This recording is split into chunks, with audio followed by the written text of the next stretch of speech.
First off, I'm honored to be one of the first to hear about the mixnet. Yeah, you are literally the first. Hey, who's this?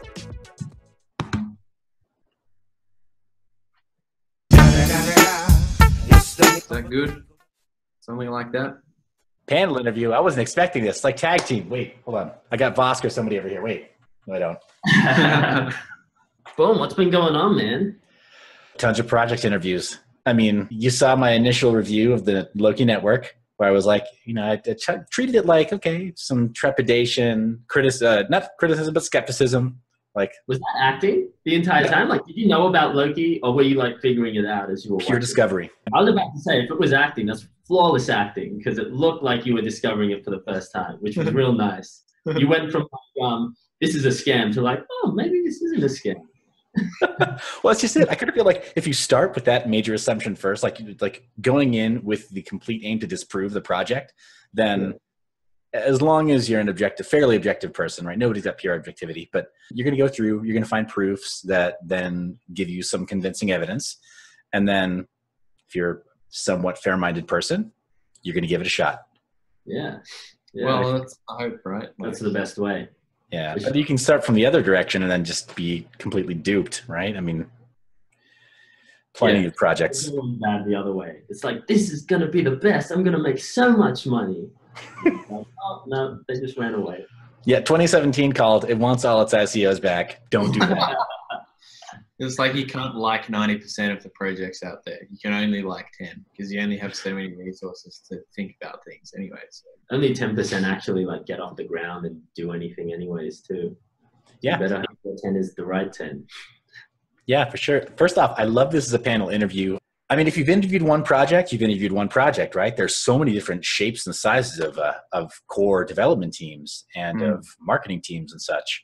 Part of what I've been doing lately is I'm asserting to my followers or my viewers that I'm going into these interviews fairly and objectively, that I'm not taking paid interviews, and that I'm not extorting paid interviews from any of the teams that I interview or any of the coins that I review, any of the projects that I review. I mean, frankly, because if I really felt like calling up the MDON project when I first reviewed them, I mean, it's not like they didn't have money lying around. Yeah. I think it's the best way. Like, it gets like the truth out there, like so many people come and they're like, hey, we'll do like a review for you. Just pay us money and we'll say good stuff. And it's like, well, then you're not really saying the truth, giving like an objective sense of what the project is. Right. Totally agreed. It's funny though, because you'd think that's what people would want if they're going to watch a review on something, they want an objective standard on it. But I think a lot of the people that actually end up on watching YouTube crypto videos just want to be shilled projects. They just want they just want to know the next hot tip. They don't care if it's like correct or whatever. Just tell me what's good. Tell me. I trust you. Make me money, Seth. With that charge laid at my feet. Look, let's say hopefully, Seth, you can build an audience that isn't like that. I appreciate you saying that. Generally speaking, I don't put up with people who are miners that are jerks to each other. And miners can be brutal. Oh yeah. We've seen some of that. Yeah, I don't know. Mining attracts a certain kind of person. I tend to find it's weird. We're very serious about it. It's a business, but it also attracts a lot of entrepreneurs, so to speak. So there's a spectrum. It's sort of like you're saying. They're almost looking to be fleeced, almost looking to be shilled. Like, tell me the secret card. Give me the secret sauce. No, give me the VBIOS from my specific card, and I know I'm going to somehow surge ahead of the rest, and sort of not really paying attention to the whole total network difficulty thing and the whole delicate matrix of all the influences that decide whether or not mining a certain coin is profitable. And yeah, it's weird. But I'm trying to make sure that in the groups that I am an admin for or that I'm spawning, that we have a bit of a culture of being the mentor that you wish you had. I mean, it sounds kind of corny, right? We wish for a world peace. Yeah. At least in my tiny little corner of the world, I can enforce world peace. But enough about me. Let's talk about you, gentlemen. Let's talk about your project. Spin that wheel. The big question, and this is the one that I think every single project should be prepared to answer this first thing, right? Know the pitch like the back of your hand. Somebody wakes you up at 3 a.m. and you can tell them the answer to this question. What was the big problem What was the problem that you saw first that you said, we've got to solve this problem? Well, it's privacy is an ongoing problem. Like Monero's taken a lot of steps, and a bunch of other projects have to really strive forward and, fix what Bitcoin promised. Like privacy was supposed to be, oh great, we got this internet money now, we can, fuck the government and all that. But in reality, like there are companies out there now that are basically paid by the US government to track down and see how, old tumblers worked and all this sort of stuff to try and make Bitcoin more private, and it just didn't happen. And now, we had Monero come up in 2014, went through a whole bunch of changes, and that's got a lot of debt behind it as well, because there's a whole bunch of zero mixin transactions with that. Ring CT only came about more recently, but the technology now is in a really good state. But the Monero project itself has its own issues, and it doesn't take things far enough. I don't think. I don't see the Monero project doing much more than a private transaction network. They'll make improvements to the cryptography. They'll make a more efficient piece of software over time, one hopes, and that's great for the ecosystem. But we can do so much more with this. If we start to look more at what this distributed technology can provide, something else, which we looked at and saw. Look, we have this other privacy thing out there called a mixnet, which basically uses a node network in much the same way that you have the Monero network or the Bitcoin network. And they use that as basically an IP address mixer, is the way I would describe it. In reality, it's where you can use a protocol to connect to someone else via 3 hops without each point in the network only knowing the next destination. So they don't know the final destination until you get to the last node, which is really good. Really awesome thing for privacy. The Tor network's quite popular these days, but there's no incentive for running them. They're quite susceptible to cyber attack. You can quite easily spin up a whole bunch of nodes and then get enough traffic analysis to be able to figure out what individual users are up to and be able to undermine the privacy aspects of that as well. So right. we sort of state actors, especially here in the United States, they are very interested in. It's funny you say that. Yeah, we actually found out the other day that the US government funds the Tor project. They spend $2 million a year, I think it's the US Navy, on funding that project. And the reason is because they actually find it useful as well. But they created it. They did create it. But it's like SE Linux before it, right? I mean, I want to say SE Linux was originally sponsored by the FBI, and then bubbled up from there. Yeah, these things, the dynamics are so interesting because to some it seems like they're shooting themselves in the foot, but in reality it's like asymmetric cryptography was one of those things, or just cryptography in general that was a state secret until it wasn't. And then everyone started using it, and then the government is simultaneously trying to break it and promote it as well, because it keeps businesses safe, but it also makes their jobs in pursuing criminal activity harder. So it's a very strange dynamic, but privacy is a human right. So these things need to be worked out and they need to be built upon. Right. Well, and I think the U.S. government, without saying anything untoward or, treasonous, because they're all watching, right? Every organization watching. We love you, government. But yeah, with Uncle Sam, I think he's happy. He's happy to give anything in measure, as long as he's a day ahead and a dollar ahead. No, it's kind of like just incentivizing the node network, really. And it's like, let's do cool things with it. Like once these nodes are incentivized and we know that they're operating all the time, like, let's see what we can do with it. And there's a lot of really cool things you can do, like when you're running services through this node network. Got it. So the major problem that you saw was just a lack of utility, and you wanted to improve utility via a node network. Yeah, I don't think there is any one specific problem that our project solves. It's not that simple. I don't think any crypto project's that simple anymore. What we're trying to do is build sort of a springboard for a whole bunch of features and properties that are nice. Like these solutions already exist in their separate forms, but they all have drawbacks. And we're able to address a lot of those drawbacks by combining them. So the mixnet that we're creating has a whole lot of properties that something like the Tor network does not, that are really desirable. It's just a matter of whether we can pull it off, whether we can actually make these things sing and dance together in a nice way. Because if the economics of the cryptocurrency side of it fall apart, then we lose the cyber attack resistant properties of the mixnet, and then things get a bit confusing. So it's a hard balance, but with the separate properties of, blockchain enforced node behavior is what I like to describe it as. You can actually regulate these networks in such a way so that you get a better user experience as far as privacy and security go. Also, the mixnet is something we haven't really been talking about too much. Yeah, no. So you're kind of getting like the first scoop on this, which is the thing that we're kind of working on at the moment. This mixnet thing. So, Is there any part of the web property that speaks to it at all that I could? No, we've got like a new website stuff coming up, and it's going to talk about all the mixnet stuff we've been working on, because it's really cool. We've been working on the third revision of the white paper, which we're cutting out a whole lot of shit about Monero and adding a whole crap load about the mixnet. It's expanding it by like 12 pages or something, even with the edits, the removal. So like, there's a lot more new stuff that we haven't yet talked about. The reason we didn't talk about it is mostly because we were not really sure about bandwidth and what that would mean for our network.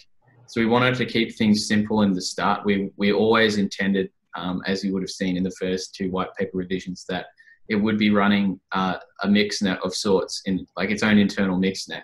But that was as a means to an end to a private messaging service. Now, the private messaging service is something we're still doing, but we're just expanding the scope of that. So we're going beyond just simple text messages to being able to do any kind of internet traffic and having exit node functionality on every single service node as well.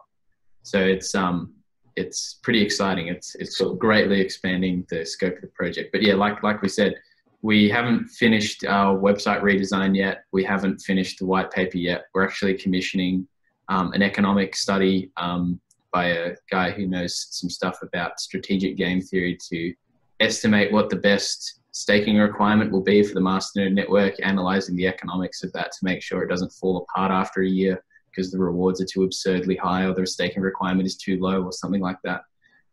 There's a lot of moving parts, and it's actually quite hard to work out what all the right parameters are. We have to make some assumptions, and it's quite a lengthy process. Yeah, I can only imagine. You may have seen the interview that I did with another project team lead for a hybrid staking mining coin, and not going to name names because this is your interview. Forget those guys. But painting a picture with broad strokes, they were saying that some growing pains were necessary to try to figure out what the balance was there. Game theory is huge, but it's not everything. Like you said, you still have to essentially acknowledge that there are going to be some assumptions that only experience will teach you more about. We'll test out, yeah. First off, I'm honored to be one of the first to hear about the mixnet. Yeah, you are literally the first. Yeah. We've been thinking about this for so long and like not really communicating it very well up until now. So here we are. Yeah, there you go. You go, okay. Well, mixnet. That soundbite is probably going to be the very first moment of this video, by the way. It's probably going to be edited to the front. Yeah. So super cool. So yeah, so it sounds like the problem that you saw, then if I can sum it up with a high level statement here, high level sort of problem mission statement here. The first problem that you saw was just not quite enough functionality and utility paired with privacy. It was kind of more like, all right, a bit of privacy for transactions and then maybe some messaging. And then it sounds like as a proof of concept, you went the messaging route because it seemed maybe accessible for your team or... Well, yeah, it's accessible for the network. It's low demand. Like text messages don't take up an incredible amount of bandwidth. Sure. Whereas videos on the internet do, for example. But yeah, essentially that's why we went down that way. Okay, awesome. And so that was the first major problem. And so imagine that the viewers in this audience, that they're like a VC panel, right? And they want to grill you. So their next question is, why a new, why a fork or why a new token? Why not become a vocal part of another community and essentially strong arm change within projects that you already favor? If you've seen if you've spent any time in the Monero project, you'll immediately know that this is not possible. Like, it's just not. They're not like that. They're not interested in doing anything too far out of the bounds. There's a lot of different voices in Monero. Some are particularly vocal. Some are it's not like Monero's just sitting around twiddling their thumbs and there's nothing going on. There's like 300 major comments a month. Like, it's a big project and there's a lot of shit going on. It's like Bitcoin. There's so many different people pulling it in different ways.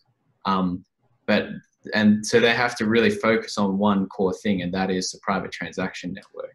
So to say that we can come in and build this all new utility stuff is like kind of interesting. Like, we also need to totally rethink the way the economics of the project would work.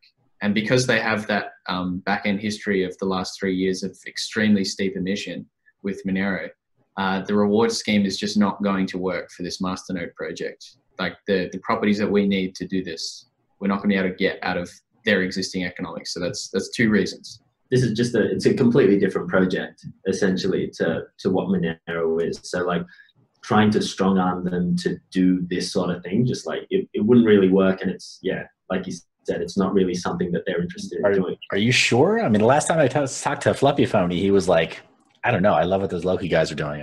Why didn't they talk to me? I'm messing with you. He totally didn't say that. Wouldn't that be cool if he did? Oh, it would be super cool, but I really doubt Fluffy Pony likes what we're doing. I think what few things he said about LOKI have been very, what would the word be? I'm not sure openly hostile would be the word, but definitely skeptical. Yeah. Well, okay. Well, again, I think we started the conversation by saying that it's probably best to be sort of not default detractor, but default skeptical, and then be won over. Yeah. Into this space. Well, as soon as you say the word ICO, Fluffy's an interesting dude when it comes to that. And then there's Tari, which is a whole other thing by itself. But anyway, we're not here to talk about Fluffy Pony, so no. Yeah, look, great guy. Let's give him the benefit of the doubt. Yeah, but sure. that's essentially the reason. It's like, this is a different project, and you can't really change Monero to do this, because this is kind of trying to do something completely different. Like, Monero just does its private transactions, and it does it very well, and that's the thing they're focused on. Where we're kind of more like, okay, let's do the private transactions, but let's see what happens if you do this, and if you do this, and if you do this. It's like, hey, Monero, do you want to completely rework your emissions scheme, dramatically inflate the amount of coins that you're currently producing, change your consensus system entirely? Do you want to, do all this, and that, and the other? It's just like, it's not happening, man. It ain't happening. Or we can take the thing that we really like from you guys, which is basically your privacy. Love it. Love Monero. And then we can try out the things that, we're thinking about and see if it works. That's a huge pass from the VC panel, I'm sure. Anybody anybody on the channel who's watching and just wondering, like, wait a second, but what? But still, why didn't you just talk to Monero? It makes sense. We sort of did talk to Monero. I mean, one of our guys worked on Monero since 2014, Tom Winget. And he's come with us because he realized quite a long time ago that, there are certain things that people want to do on the Monero project that just won't happen, such as a code refactor. Like, that's his big thing. That's what he wanted to do. And he's been in this position for a long time.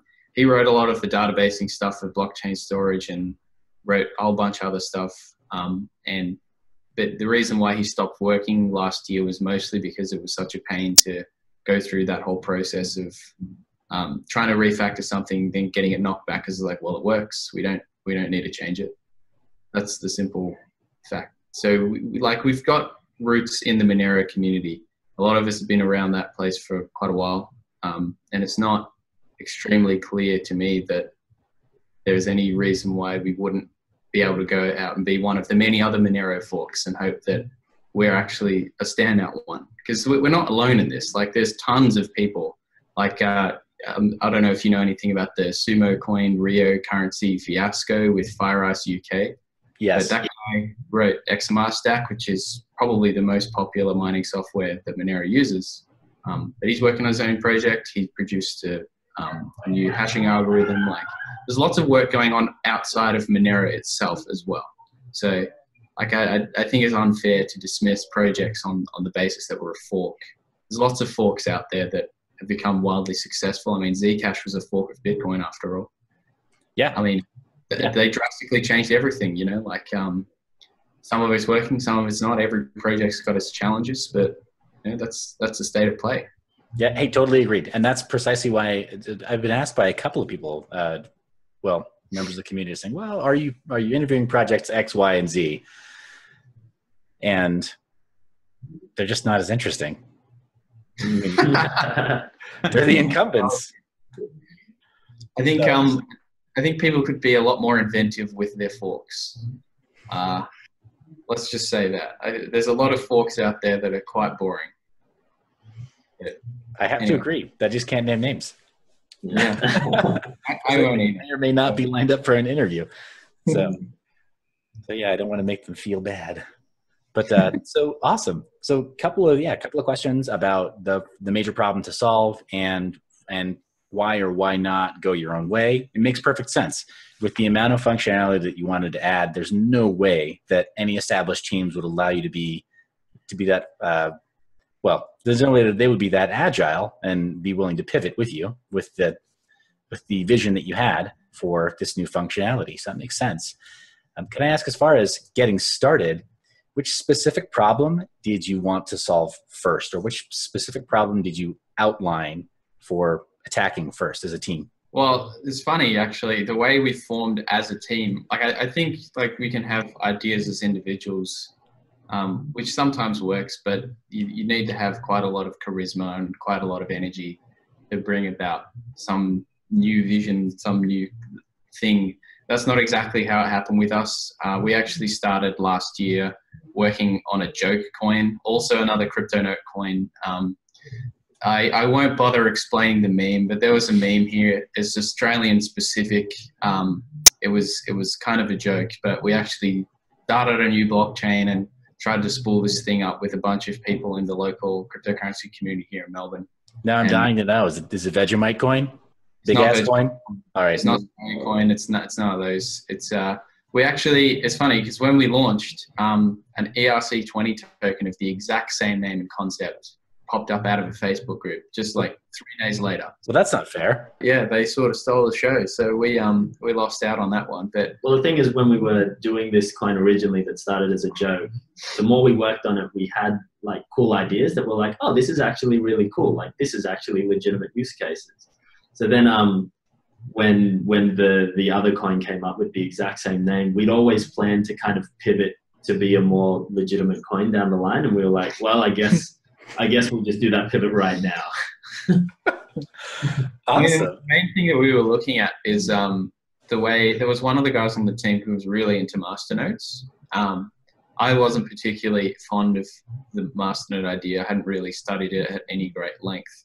I just sort of heard some bad things about Dash and Dash's history and sort of wrote it off from there. I'm sure that's what many people think about masternodes. And I think worse still, now that there's a shit ton of masternode coins out there that have got completely broken economics, really giving masternodes a bad name. But essentially the idea of node incentivization is a really interesting one. And I'm not sure enough people are thinking about these things. Like, Ethereum's got this huge problem at the moment where its full archive blockchain is 1.1 terabytes. And there's no incentive scheme for keeping nodes online, even now. And it's sharding is not a solution. That just creates a third tier where you can step down from being a full node to a sharding node to like just one that validates block headers. And this is a really big problem that's coming for Ethereum. And if they had an incentive scheme that actually would allow people to front the cost of the insane amount of bandwidth that comes through. Like, it's not so much the storage that's the problem here. The storage is pretty cheap. It's the bandwidth. Because if you're doing... especially for decentralization, you're going to find so many territories with metered connections and limited services or whatnot.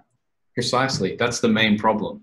So unless you can pay for extended service by incentivizing the system, like, this is just going to get worse and worse and worse. And proof of work doesn't solve this. And proof of stake, as far as I can tell, is not exactly helping in this regard either. A lot of models that just fire and forget, which is not a good model either.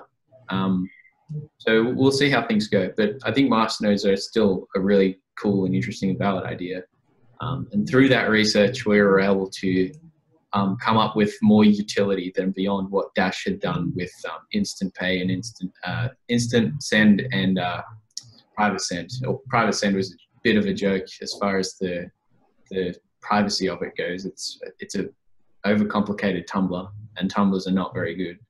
And then instant send is really cool. The main idea was, oh, cool, this instant send thing is really good because we can now go out onto the street with a Monero-like coin and immediately pay someone. Boom, instantly confirm, no middleman required. It's just the key image gets locked and suddenly it's impossible to double spend that output because of the quorum selection process, which is really neat. But and then from there, it was like, okay, well, there's this Covery idea floating around Monero too. The Covery project, as far as my assessment of it goes, and as far as our networking engineers on our team think, is a bit of a perhaps not failed project is the right word, but it's certainly not going the way people planned it was, where Monero would essentially run its own internal I2P network to anonymize connections within the network itself, which is an interesting idea. It does help user anonymity, but the execution of it has been poor from the get-go. And but that idea is still very interesting. It's like, okay, you got these master nodes that are essentially paid to operate some node software. And that node software doesn't just have to be block validation and whatever else. It can be general bandwidth connections. So anything from, general internet access to hosting services to private messaging. And messaging was the first thing we settled on because it's like, okay, this is going to be fairly easy to pull off because there's already a lot of messages flying around the system. All we have to do is implement end-to-end encryption and some sort of storage mechanism, and basically we're going to have like a decentralized messaging service that's completely anonymous. And we thought that was a pretty cool idea. So that's sort of how it came about. There wasn't a specific problem that we were going to solve. We didn't do that thing where, you see a lot of serial entrepreneurs go, okay, there's this, what's the one thing? What's this one thing in this one market that's going to make me fucking $100 million next year? It's not like that. It's not how these things work. Well, I think most of those 100 millionaires don't have a record of having, or a recollection of actually having done that either. It's great for movies. But if you like pick apart like all the different things that we're like trying out in this thing, like just individually, they're all really cool, like, experiments or like, trials to see, like even the fact of having, like master nodes like on your currency without it being an entirely like deflationary currency is like, that's just an interesting concept like in itself, and that's just like one thing. So it's like, can you have master nodes without completely just turning your currency into something that people will hold and never spend? You want your currency to be spent. You want it to have a bit of inflation, but you also want to have the master nodes capability. So the reward scheme needs to be not self-destructive. Like there's coins out there right now who there's something like a 1,600% ROI per annum on the staking requirement of the node, and it's just like, those coins are going to be worth nothing in about 3 months' time, right? Like literally. And that's what happens. They kill themselves. So yeah. Well, kudos for placing self-preservation above all else. Well, it's actually interesting. There's been an ongoing discussion in the community about our staking requirement, and we are continually hounded by people to make it low. 1,000 LOKI, that's fine. And I've been saying anyway in the service notes chat on our Discord, feel free to jump in if you want, that it is not going to be less than 10,000. Well, I've done the maths on this. It can't be. The reason is because the reward scheme will break after about 2 years if it's less than 10,000. And the reason for that is running one of these things is not free. So your objective real world cost needs to far exceed that of your operating cost to actually make it profitable. Otherwise, we're going to get a low lockup, which is going to make it cyber attack, exposed to those sorts of attack. It's going to mean that the reward scheme is not as effective as we wanted it to be. And we're actually probably not going to get the node count that people think they want. You won't get people fully invested. They'll look at the low capex and think that it's attractive somehow, and then bounce. Sounds like there's absolutely no point doing it if that's your scheme. So yeah, it's an ongoing discussion, but I can tell you it's not going to be less than 10,000 LOKI. And it's going to be more accessible than a lot of other, like, staking requirements for other masternodes. But there's always a balance in place, right? Like you want to have enough so the network's like far-reaching, but you don't want to completely get the economics wrong and like destroy everything you've built. Right. Yeah, I made a joke about placing self-preservation above all else. You're familiar with I think it's Mark Andreessen who just says, "Don't die." Yeah. Right. Yeah. Like, just don't die. Your project can't die over a silly mistake. And if you're talking about if it's for you based on the tables that you sit at, if it's table napkin maths, don't die over something so trivial. The current topic, don't die because of mistakes we made. I think one of the mistakes we made was selecting the emissions curve that we did. The mining reward on Loki right now is very high, very, very high. And it's causing a lot of downward pressure for a project which really doesn't have much to say for itself yet. So that's one thing. Like that's a big problem that we got to address. We are going to overhaul the emissions curve in the service node hard fork. So when we bring on our masternode network, we're also going to change the emissions scheme. It's going to emit roughly the same amount of Loki over 10 years. But it is going to spread that out over a longer period of time so that rewards may remain higher over a longer period of time, meaning that block reward is going to drop off significantly later this year if the hard fork goes through. And I certainly hope it does, because if it doesn't, well, we're in trouble. But it's interesting too, because you make all these decisions, like there's so many decisions and none of them are easy. Like the reason for the emissions curve too was to like mathematically prove like no one person was gonna like. Yeah, because we did a pre-mine, we did a pre-sale, we did all these things, which is a big boo-boo in the cryptocurrency community. Yeah. Oh my gosh, I'm sorry. It's a big boo now. It's been a boo for a long time, but but it's a social faux pas. It's not a problem. It says nothing about the actual direction of a project. It says nothing about the actual team, right? I mean, that's right. But like we think that obviously, but of course we do. Yeah. So what we wanted to do to counter our pre-mine was make the emissions curve fast enough so that by the time we released service nodes, there would be at least as much Loki mined in that time as there was pre-mined. So that even if we had taken all the pre-mine, even if we ran away with it all, which didn't happen, it's quite clear that it didn't. I mean, you can read our report on it. You can ask investors in the project. Like, it's been distributed. It's all out there. Yeah. And some of it's locked up. That's all disclosed in the report as well. But even if you didn't believe any of that, it wouldn't matter because you would still theoretically be able to get at least half of the network through just mined coins. Yeah. In hindsight, I think actually no one really gives a shit about that. Yeah. If they can get over the pre-mine, then they don't really. They would rather have more stable economic situation with the coin that they buy than some arbitrary, justification or grilling away of the pre-mine or something. I don't know. Who cares about pre-mine though is miners. Yeah. I mean, without talking down to miners, right? Mining is an absolutely essential component of blockchain in general. But at the same time, it is miners who are serious about it and treat it like a business. Everything counts, and they count everything. So, so if it looks like you've taken something from them, then they take umbrage. So, well, this is such an ongoing process. I don't really, there's a lot going on. Yeah. Yeah. Well, for my part, I think you made the right choice. Again, in terms of just ensuring that the project has longevity, right? Not just that the idea has merit, but that the project has longevity. Clearly, you're getting the right kind of attention from the right kinds of places. I mean, lately, the press has been positive, right? The FUD storm is now over. Yeah, which is nice. Like you were saying, sometimes FUD is good, right? Because it. Oh, I was saying where I want more FUD. If your audience has FUD, can you please bring it to our channels? Because when everyone's happy, right, like nothing happens. Like complacency happens, everyone just plods along and they're like, yeah, okay, sweet. But as soon as the FUD happens, then there's discussion and people can. It dramatically ramps up the amount of stuff that goes on within the community. Otherwise, everyone's just sort of sitting around. So it's interesting when a FUDster comes through the door. Yeah.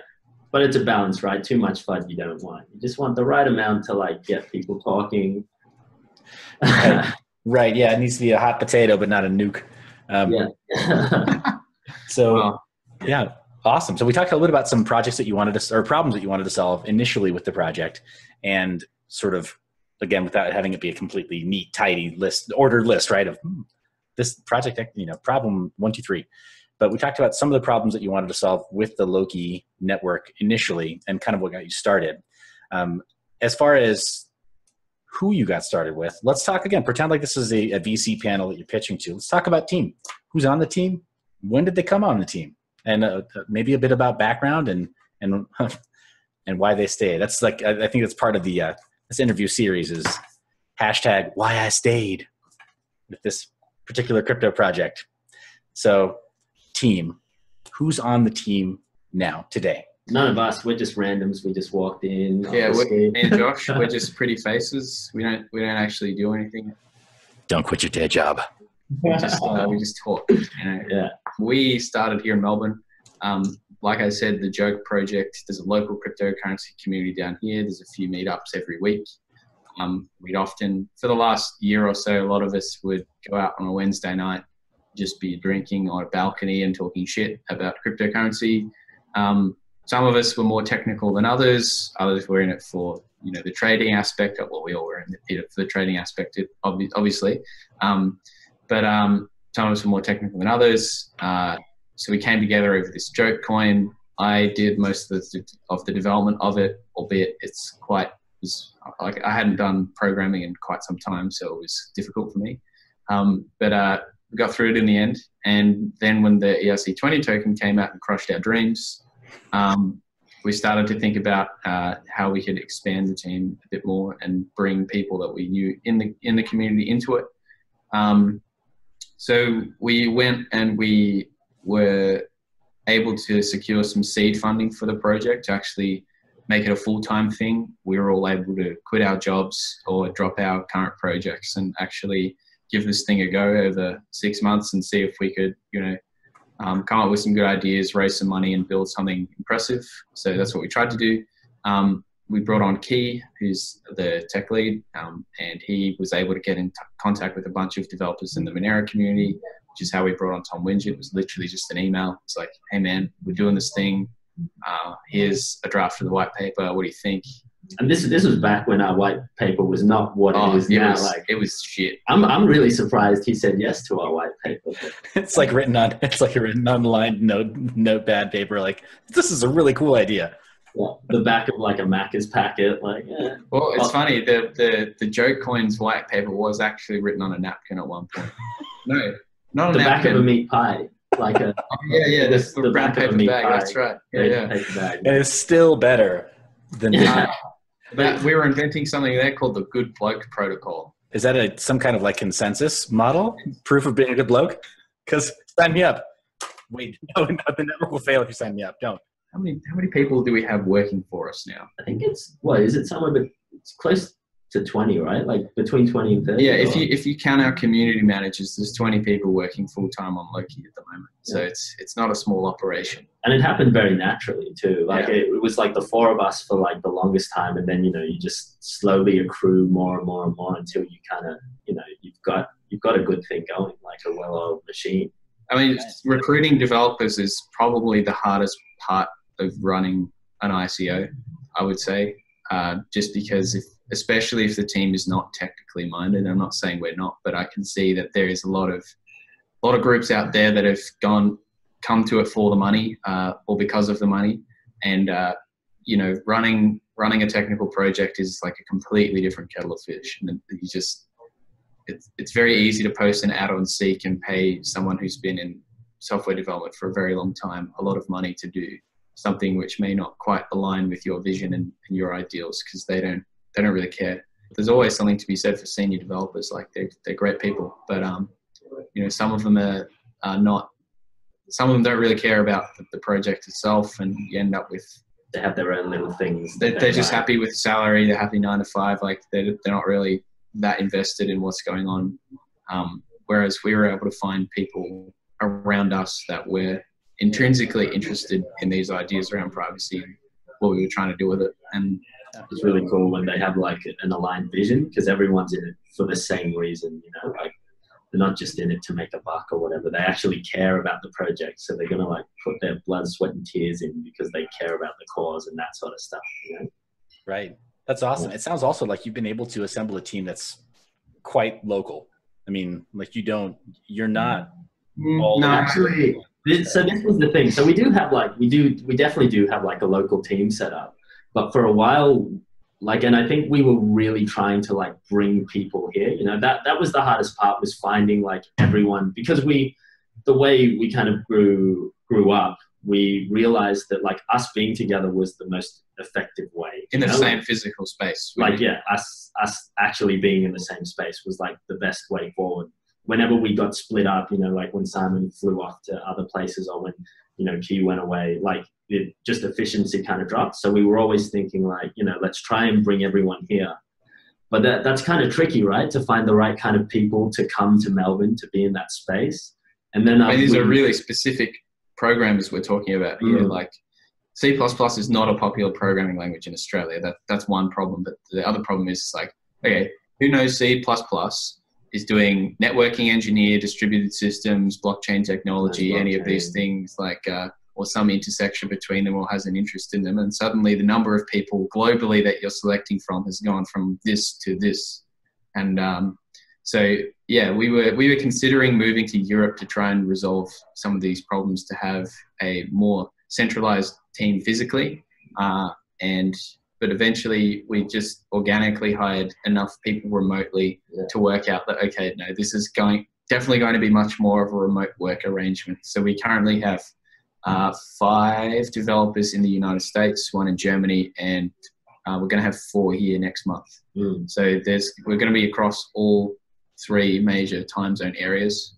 And that's quite a challenge, actually. Running a remote company is not something that I've ever been involved in before. So there are things to iron out, for sure. But what the exciting part is that the caliber of the guys we managed to bring on is much, much higher, because we can actually step directly into those specializations rather than worry about, is this guy going to be able to learn what this is within the time frame that we want, or anything else like that. Well, that's what was kind of happening. We were finding like the right guys. They were just, you know, they were all in America. They were all scattered all over the place. So we were like, all right, it seems like we've got the right kind of people. And rather than like forcing a local work thing, let's just lean into our strength, which happens to be like, there's a lot of advantages that happen from working remotely. So let's just work with those strengths rather than focusing on the weaknesses and work around that kind of stuff. So. And a lot of them are from the open source community. So they get how remote work works. They know that they have to document what they're doing.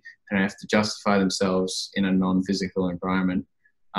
So that's good, but it's also challenging to try and get everyone talking together as well. It can get quite siloed and fragmented. So it's an ongoing challenge, but it's working quite well so far. Well, that's phenomenal. That's really great to hear. Again, kudos to having at least some of your core team remain in Australia. I think one of the most difficult things for a lot of teams is, like you were saying, the temptation to move to a larger population center with the talent that you need, so that, you know. Well, it's not like Melbourne's a small city. Like, we're nearly 5 million people.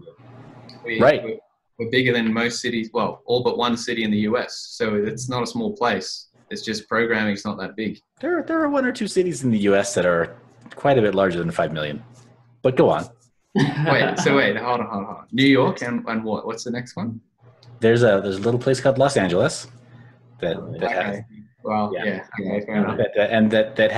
That's home to more people, but then also during the workday, from people who go in from the greater Los Angeles area, it sort of breathes, sort of inhales all of the living population, and it grows to about 15 to 20 million actually during the day. It's nuts. It's like Mexico City actually in that respect, where it just inhales people and spits out broken dreams. A few major city centers like that.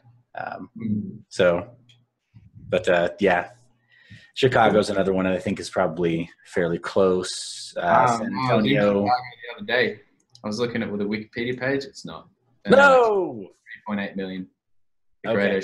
Well, I think if you include Viagra Triangle, then yes, it actually. The what? So next time you're in Chicago and you're eating a phenomenal steak, because as one does when you're in Chicago, ask whoever is hosting you, are we in fact in Viagra Triangle? Just ask. Okay. I'm confused and upset. It's not if, but when, right? You'll go back. I'll be like, get slapped. I'll be done.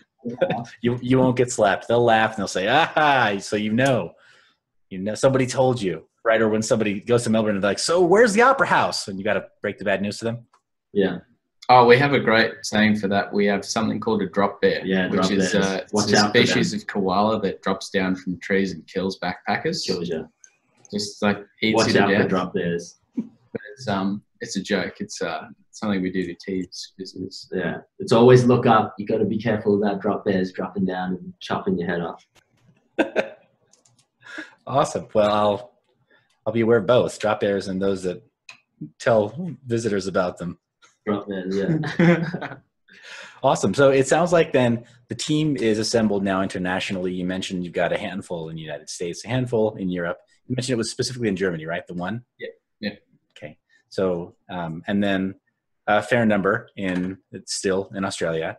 And then as far as the background and why people are with you, it's primarily because you were able to raise that seed funding. And so straightforward employment, but to what extent do you have specialists coming in and saying like, all right, this is a project that I can grow with and I can really sink my teeth into my specialty?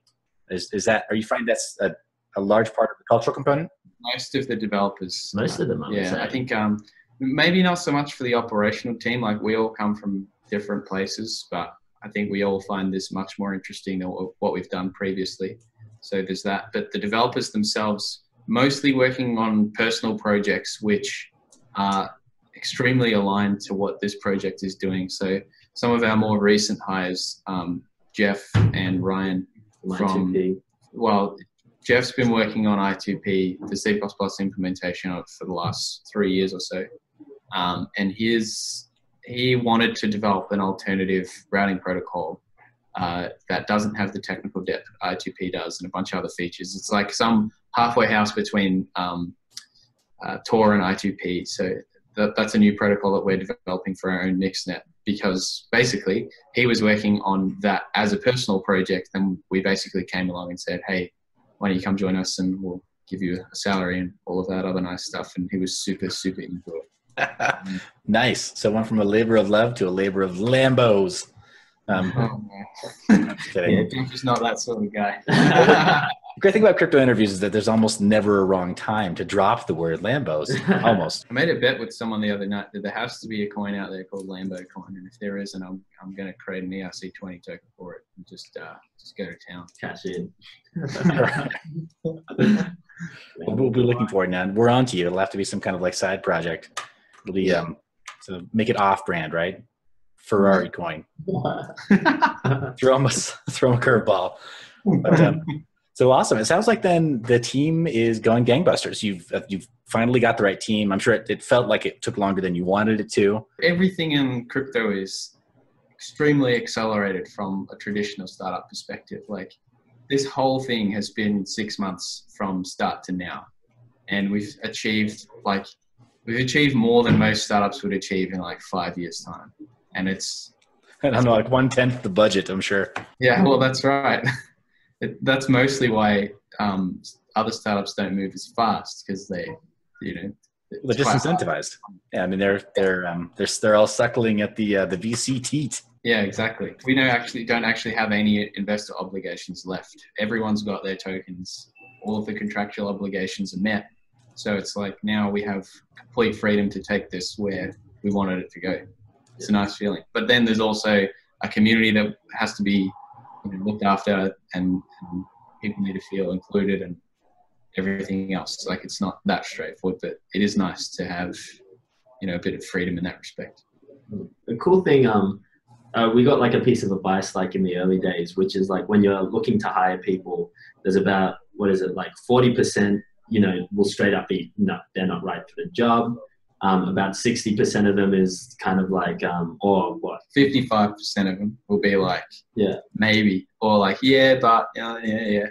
And then there's the last 5%, which is like, fuck yeah, like definitely, I want to hire that guy. And then the thing is like, don't compromise and just go for that 5% when you find them. And it kind of feels like that's exactly what we've done the entire time. We haven't had to compromise on that at all. All the highs we've got have been in that like, fuck yeah. Yeah. And we've 5%. We've let go of people and we've knocked people back after trial periods and whatever. So it's not like we're saying yes to everyone that comes our way because we're a desperate ICO that desperately needs developers. It felt like that for a few weeks, but I think the reality is actually far better than that. So yeah.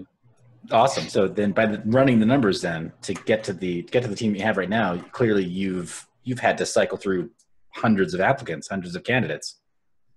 No, because we've been kind of selective, like from the get-go, right? Like we've definitely been through a lot. I reckon the recruiters that we brought on a few recruiters here and there. They've definitely gone through hundreds.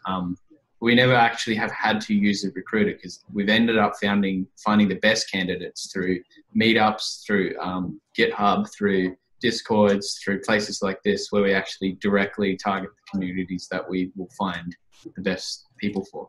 Okay, so let's do this. Let's workshop really fast because we're going to have other project founders and other project team leads tuning into this video, and they're going to be wondering, what is your secret then? How do you cut out the work of having to deal with recruiters? Because I mean, they've got their place in the world, right? Headhunters. But it sounds like you've been able to identify the characteristics you want and pre-qualify your talent pool. And then kind of, I mean, you say for a couple of weeks you felt like, oh, we were desperate. But then, yeah, the timeline from where you started to where you've gone or where you've gotten to and assembling the team, like you could write a book on that. We're one example in a sea of other projects that have completely different needs to us. So I'm not sure that we can speak to it too well. I don't know if you go like the normal routes of like finding like your workers, you know, like recruiters and stuff, like you're going to get like the same sort of like, you know, the normal type of people. Whereas like the routes we've kind of gone to find our people have been very like abnormal, and we've gotten an abnormal type of. I think a great way to think about it is the psychology of a job applicant. If you're going for recruiters, they're looking at guys who are not currently working or are leaving their current job for whatever reason and are looking for more work. That's actually not where the best candidates are. The best candidates are usually already working for someone else or on something else, or they're not working at all and they're not looking for work, as was the case with our first hire. So the real question is, what is my ultimate candidate and where do they hang out? And then you just go there. Because I mean, like, you know, you go to a C++ meetup, the kind of people there are people who love C++, like they live and breathe it. That's why they're going to a meetup. They've probably got their own stuff that they're working on. And then, you know, if they align with your project, if they kind of like what you're doing, they think like, hey, yeah, I think I want to do that. I think that's like the best type of person you're going to get, you know, not just the person who's like, oh, I don't have a job now. I need another job and I want a lot of money. Yeah, I point taken. That makes a lot of sense. And it sounds like for at least one team member that you found them already essentially working on something that you wanted. So you sort of, so it's what they call in the American Midwest, a two for one. Well, yeah, it's like if you can find people, if you can find open source projects out there that are working on a component of or whole sections of your project, just follow those people into your project if you can, you know, find a way to align both those people and what you guys are doing. And I'm sure you'll get a half decent result if you're, you know, human, you can relate to them, you're not an asshole, you know, just general typical things like this. I don't know. I think, are you telling me my alpha male ways are not appreciated? I'm kidding. It's culture is everything, but it's also like the thing that undoes so many companies. I don't want to like completely detour into talking about Uber or whatever, Travis Kalanick getting ousted from his own company and just culture going toxic, right? Going off the rails.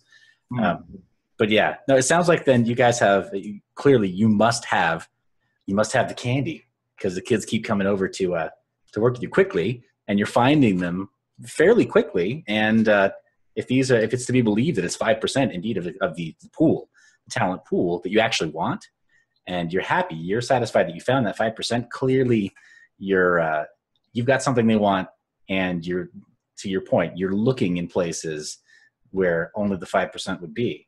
So that's awesome.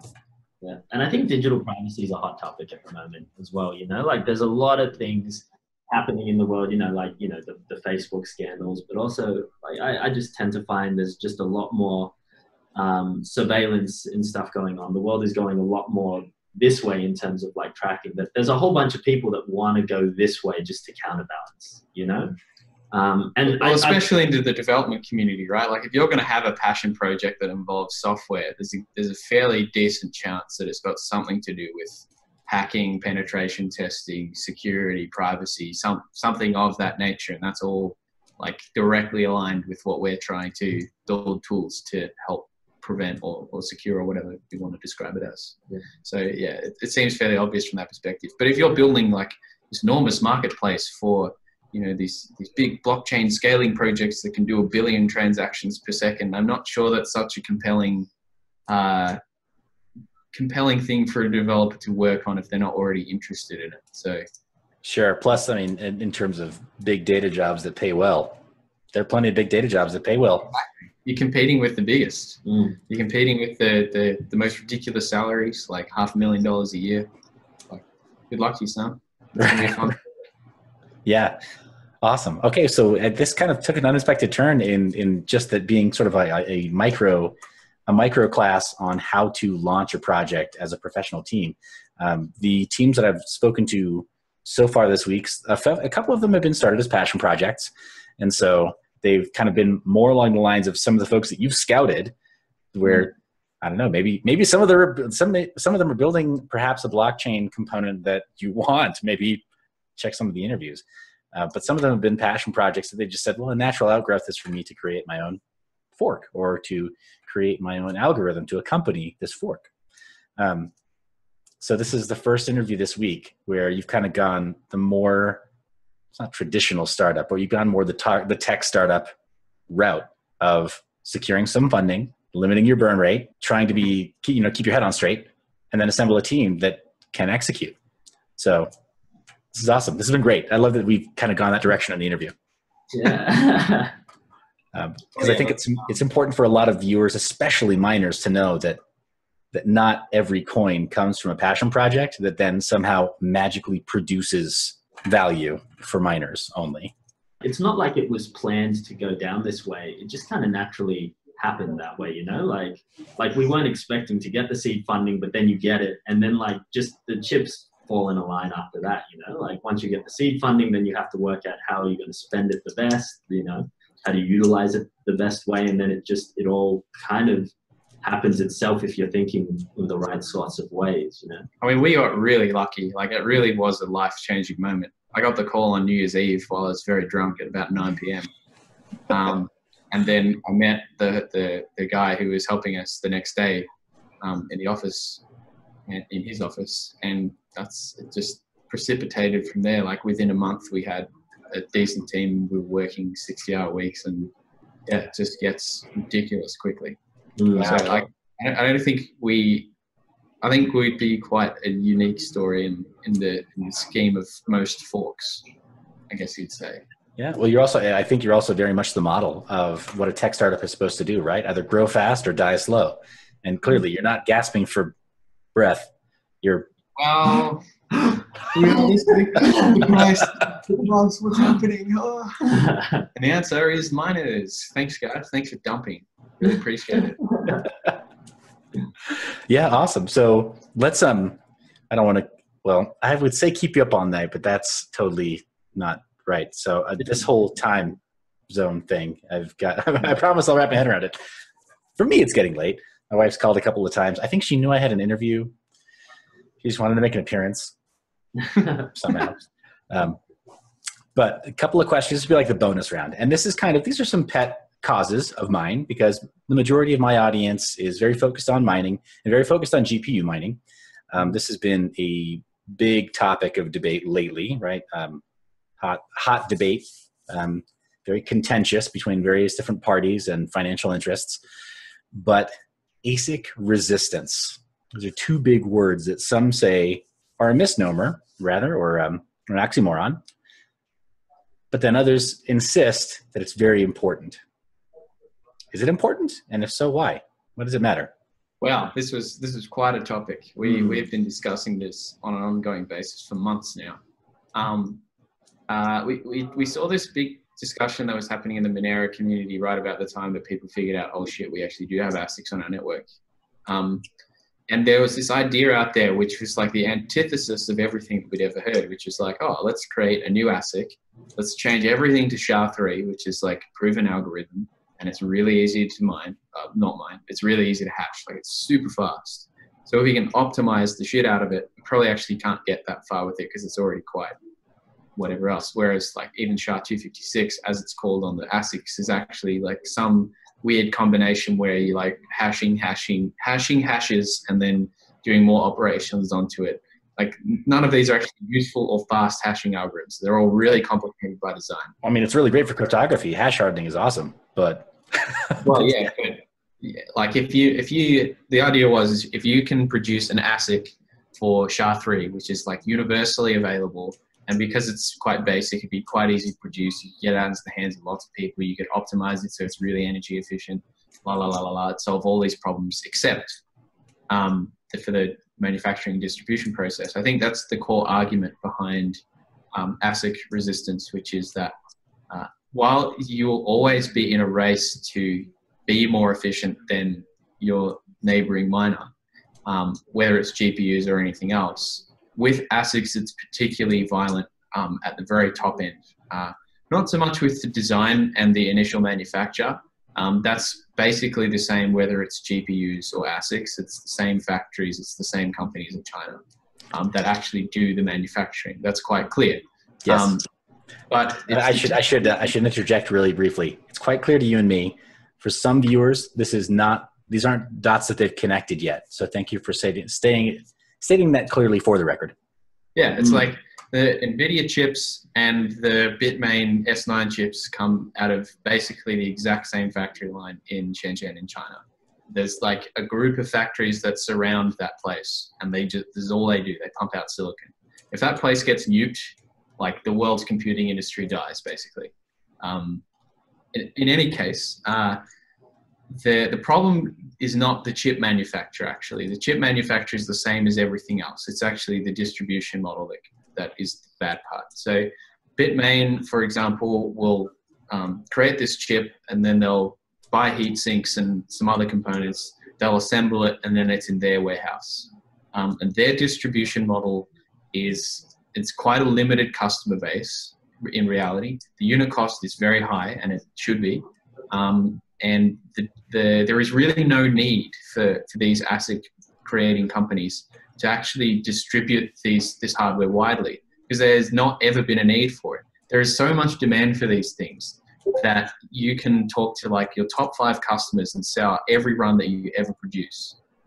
There's absolutely no need to put it in computer stores. It's just not necessary for your profitability. So it doesn't happen. And I don't see why that will ever change. Mining is always going to be a small industry compared to something like general computation. If we have, CPUs and GPUs being distributed around the world, it's because lots and lots of different users have lots of different uses for these things. And that distribution model is reasonably equitable. It is controlled by the hands of a few. That's true. NVIDIA is one company and AMD is the other. They make the chips. But then there's like 5 or 6 other companies that manufacture the rest of the components that goes onto them. And then there's thousands of companies that end up distributing it. So the stock levels are quite even across the world. It's set up quite well. Shipping is fast. It's predictable. And that's a really desirable property to have when you want to have as distributed network as possible. However, my contention is that is actually less important than what happens when we talk about pools. And pools are present whenever ASICs are present or whenever GPUs are present. We're talking about 51% attacks here. I think ASIC mining is actually less susceptible to this because it's a much bigger operation and people are less likely to want to shoot themselves in the foot, because if they're running an ASIC that is specific to that algorithm and that coin, if you start to do things which damage network integrity, you're actually damaging your own profitability and your own viability. So you won't do it. Whereas with GPUs, I can switch to mining the next coin like the next second after I conduct a long-term 51% attack.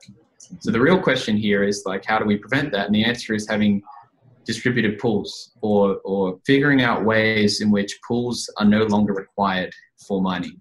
To build protocol level ways which we can split block rewards between miners that do different effort amounts without having to use centralized parties. Because LOKI and a few other Kryptonite coins, we are suffering from the moment of there is these so-called mono pools, which control way over 50% of the hash rate at any given moment.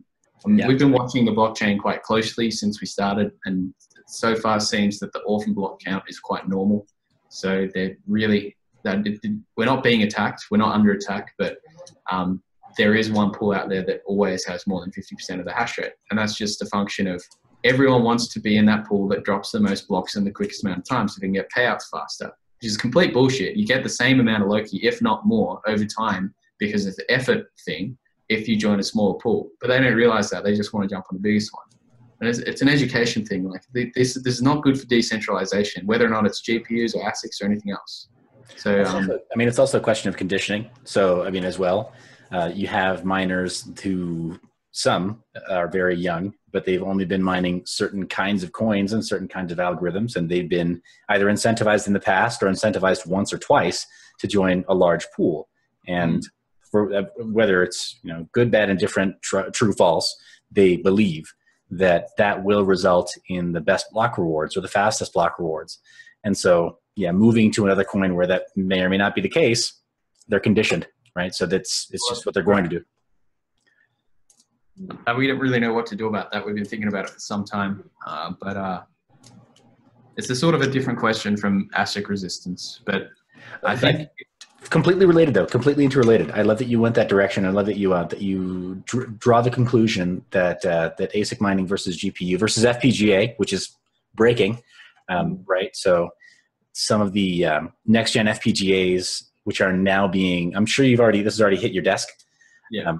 Hit your radar, right? That some of the current gen FPGAs are now being, it's an interesting movement, right, with FPGAs, in that now custom bit streams will be essentially wrapped to be wrapped in their own little micro OS, if you want to call it that, right? So they're easily deliverable bit streams to these FPGAs so that GPU miners who want to sort of step into higher hash rates without committing sunk costs into ASICs can acquire FPGAs and start moving from algo to algo. Kryptonite is high on the list. So it's there, and they're doing 14 kilohash on a single FPGA at, I think, 150 watt power consumption. So it's attractive to GPU miners. But I love that you brought that up. Doesn't matter if it's FPGA. It doesn't matter what the silicon is, or if it's application specific. If the total network hash rate it can be used to bludgeon your coin, then it's all about how it's directed. The reason why we went with ASIC resistance is because there isn't an algorithm out there currently for which there is an equitable hashing market, as far as I can tell. And you wouldn't want to join a network that isn't. So, for example, we wouldn't want to become a SHA-256 coin because there is an absurd difference in size between us and Bitcoin Cash. We could be very easily swamped with hash rate and whatever else. So that's obviously not desirable either. There could be a couple dozen individual mines, let alone pools, individual mines that could. Well, that's right. Exactly. It's kind of scary. So I think ASIC resistance for us as a smaller coin for now, we'll see what happens in the future, is desirable from a perspective of we're definitely not big enough to incentivize the development of our own line of ASICs, and we're definitely not ready to do that ourselves. So we're definitely just going to stick with as much ASIC resistance as possible. Something we are looking into is polymorphic hashing algorithms. So these are they're generalized by design. So they won't be ASIC. You won't be able to create an ASIC for it because its very nature is so generalized that you won't be able to. You'll create so many circuits within the ASIC that'll basically become a CPU anyway. Got it. So let's talk. Can you drop names? Are you already working with third parties? There's ones like Argon 2, and one of the ones we're looking at the moment, which was brought up by one of the Monero developers, is this thing called rand prog. Rand prog is this idea where you generate a random program in C. So you get the hash of the last block, and you use that to deterministically generate a program. So this program will produce a verifiable result at the end of it, like any other block. But the steps to get there is like, there's all these different instructions, which will basically create a new hashing algorithm or a new solution mechanism every single block. So you'll have to compile that program, run it, and then find the result for it. And so you're essentially mining, but every single block, the structure of the solution is changing so drastically that you're just not going to be able to create a piece of hardware that is so specific to that, because it is by its very nature non-specific. It sounds also like you need enough general purpose compute as well on board. Yeah. That's right. Okay. You could optimize it certain ways. You could make the different functions from which the program can select more floating point heavy, which would make it better for GPUs, or you could make it more integer heavy, which would make it more CPU friendly. There's a few different ways you can twist it, but each block would be very different. The questions around it are, is it secure? That's a huge one. Probably not. We don't know. Is it predictable enough to be able to put a solve time on it? So is the different programs that it's generated going to be able to be solved in an equal interval like the current hashing algorithms are, or are we going to have to rethink that system completely? Is difficulty going to work? All of these different questions. Because it's so dynamic, it's drastically going to change the way mining works, I think. So we're thinking about how we can contribute to that discussion, and we're trying to find some computer scientists at the moment that would like to study these polymorphic hashing algorithms, and we're considering sponsoring them, because if someone can do a security evaluation on this sort of thing, it's the sort of thing we might want to use, and the rest of the cryptocurrency community might want to use as well. So, okay, phenomenal. I'm really glad to hear that. Have you been in talks with Christy Lee Minan? No, don't know who that is. Okay. Oh, is that you did an interview with her? Yeah, she's the crazy Aussie lady that makes all the sweet mining algorithms that are optimized and DBIOSes. She's got a lot of love in the mining community right now because of the enlargement pill, as she calls it. Oh yeah, I saw that. I did see that. That's hers. So right. Yeah. And so it was a lot of fun, the interview. But also, she's been working on a proof of work algorithm that she calls Prog POW. Mm-hmm. And so it's programmatic POW, programmatic proof of work that is getting some attention.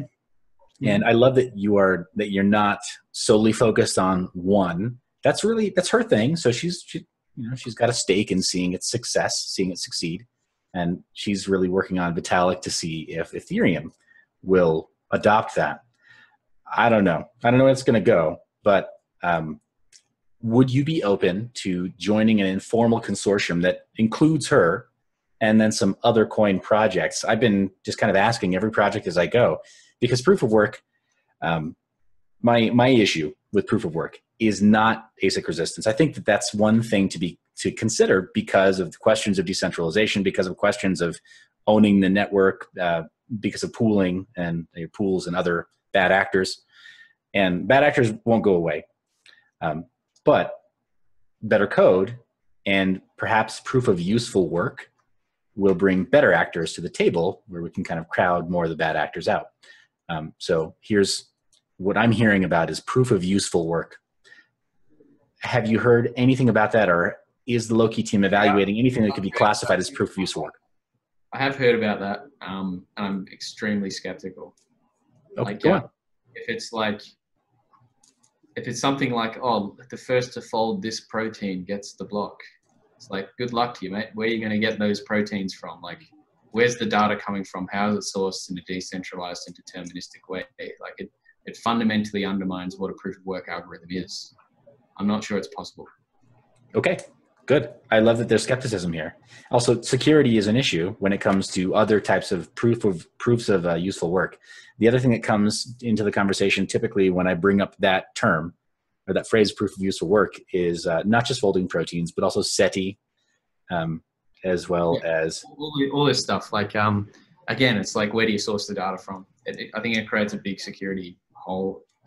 Unless you did something like every 6 months you released a software package which would deterministically show you the proof that would be required to be solved, but then you're relying on the developers to commit that correctly and everything else. So it's there's solutions to it. It's an interesting idea, but I think something like RAND Prog or what's it called, as Prog POW, if they're using like C programs, the optimizations that could be done on C compiling, for example, because it would make the mining process faster. We put a huge amount of money into how can we make these languages compile faster.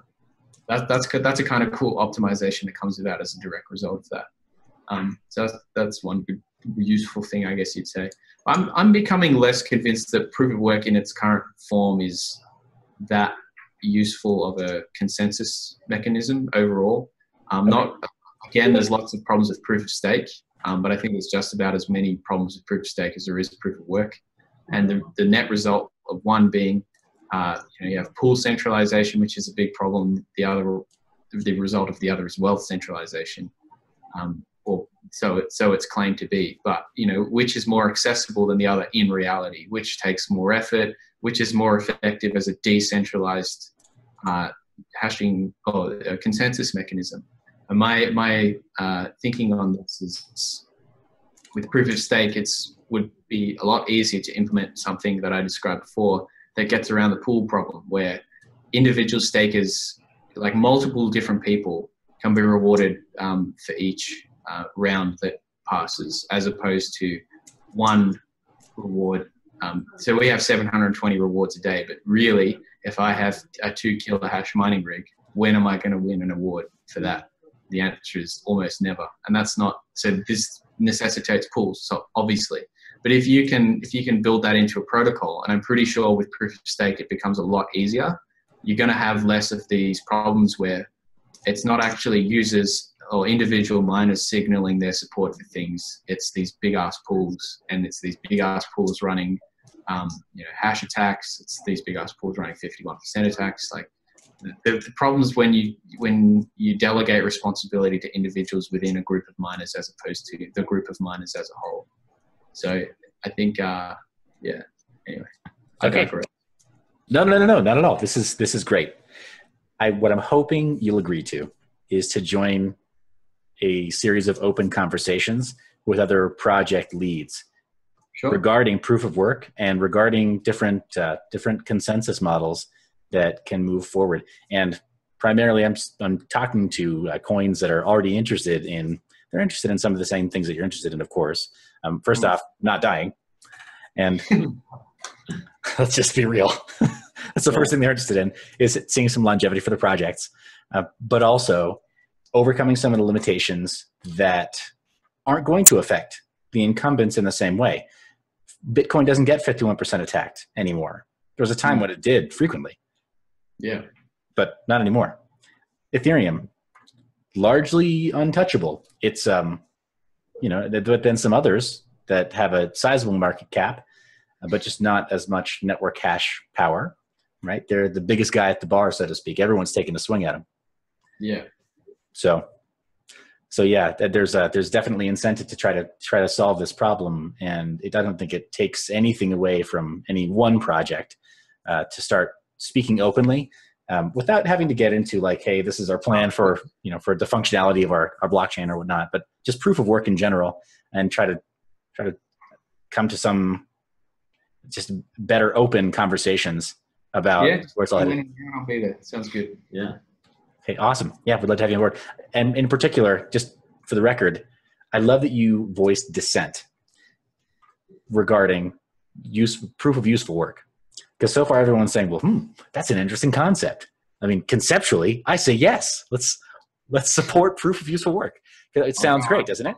I'm good at dissenting things. Don't worry about it.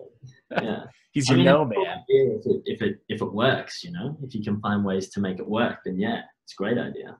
But like, let's see it. I'm a big FUDster. I love slamming ICOs. I love bad ICOs, I should say. Not all bad, but be fairly hypocritical if that were the case. But yeah, I'd be happy to join these discussions. It sounds productive. Awesome. I think it'll probably be a limited series of open discussions that we have, and I'll probably try to choose not huge groups. So we'll see if we can get maybe a couple of projects on the line at the same time. Probably no more than 3 or 4 projects on the line at the same time. We're being booted out of our little office here. I think we're keeping these guys waiting. Oh no! You want to go? Yeah. Getting up close and personal with Josh. Oh man, you guys should have started with this round. The last question from the bonus round is just staking in other consensus models or ideas. At this point, do you think that the LOKI project, LOKI network, could adapt quickly, or is there incentive for you to adapt from proof of work to something else in the foreseeable future, near future rather? Not the near future. I think for the moment, for the next couple of years, LOKI will stay as a proof of work, proof of service hybrid. And then perhaps as time goes on, we'll see more of the reward go towards master nodes than service nodes. And then eventually I can foresee that for economic reasons, primarily, we'll see service nodes taking over the network entirely and converting to proof of stake as opposed to just proof of service. Okay, awesome. That's not in the white paper, but I suspect that might happen. We've been doing the maths long enough now to know that this will probably make sense for the project to do this over time. Phenomenal. And then the most important question is, when will you be transferring me that 25 million LOKI that you promised for this interview? I'll wait. Yeah. Well, we're going to have to do another pre-mine, another ICO. Probably about 4 months time. Actually, we'll give you the proceeds of lambo coin. That's right. Okay. Well, all right. Maybe you can put my face on the coin on your signage, right? So seriously though, here's the disclosure statement for anybody who's watching. I do not extort projects for any kind of paid coverage. And so for the record, did I ask you, outside of making a joke just now, prior to this interview, did I ask you for any kind of payment in exchange for this interview? Just out of time. Yeah. That's it. And like a couple nudes from me, but that's fine. I thought those were free. Yeah. Oh, man. Again, I feel like there needs to be a little more transparency in when coverage is sponsored, and just calling it such. It's okay, I think, to be sponsored. It's okay to have money flowing in the industry. People have to make money. But there's no transparency, it seems, with the reporting. We're not huge fans of sponsoring content anyway, so it's always nice to be asked to talk about what we're up to. So thanks for having us. Yeah, no, my pleasure. And I should ask, as far as anything in the community, there was one last question. I apologize. But this is kind of important. I totally missed it. 5-10 years from now, when the dust settles on this current phase of development, you've gone through the phase gate of the second revision of the white paper, past the third revision of the white paper, and into the great unknown now. At least for right now, this snapshot of the LOKI team and what you're working on. What do you want yourself or your project or your work to be remembered for? I can kind of picture where things are going within a 5-year time frame, 10 years. It depends what happens at 5 years. But in 5 years' time, I want to say that LOKI has replaced the Tor network as the primary mixnet for general private internet use.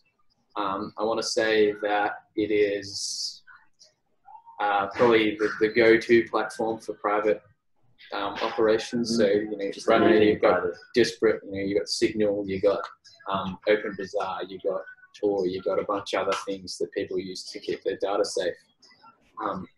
That's all possible within the LOKI ecosystem. And if we do well in developing it, so it's nice and user-friendly and it's actually secure and it actually works, which is not exactly an easy feat. And then harder still is the adoption process. If we can nail all those, then I see no reason why this wouldn't. There are some properties in the system that far surpass the combination of these different ones. So yeah. Okay. So it sounds like then in 5 years, you don't want to be remembered. You want to be used widely. Totally. Correct. eventually, no one will be interviewing us anymore. Like Loki will be remembered as the project, not the faces behind the project or anything. Gentlemen, it's been my pleasure. Thanks so much for making some time. And we'll be in touch soon about those talks, the proof of work talks. And please bring all of the bag full of no. Bring the bag full of dissent. Don't worry. All he's got in his bag. Yeah, that's all I got. All right. Thanks, man. Take care. Tell me. Thank you for watching my interview with the Loki team to the very end. Be sure to click the subscribe button down below and then hit the bell icon so that you're notified when new videos and interviews like this drop. If you'd like to support the show, consider making a generous but anonymous donation using the tip jar down below in the crypto of your choice. You can also click on the affiliate links. They're clearly marked in the description so you know that you're always clicking on something that's an affiliate link. You're the reason I make these videos. I love your face. I'll see you in the next one.